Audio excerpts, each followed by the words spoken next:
اس لیے اس سے بچنے کا آسان ترین طریقہ یہ ہے کہ جس طرح سے ہم سڑک پر چلتے ہیں اور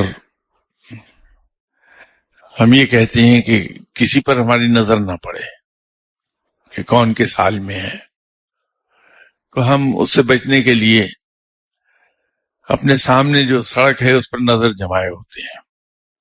تو نتیجہ یہ ہے کہ ہمیں ارد گرد کا پتہ نہیں چلتا. تو عزیز رشتہ دار بعض کا گلا کرتے نظر آتے ہیں کہ تمہارا دماغ اتنا خراب ہو گیا، تمہیں سلام کرو تم جواب بھی نہیں دیتے ہو. کہ بھائی کہاں آپ نے سلام کیا تھا؟ تم جا رہے تھے فلاں جگہ سڑک پہ، ہم نے سلام کیا، تم نے جواب بھی نہیں دیا. اب کہ بھائی میں نے دیکھا نہیں آپ کو، میں معافی چاہتا ہوں، میں اپنے دھیان میں تھا.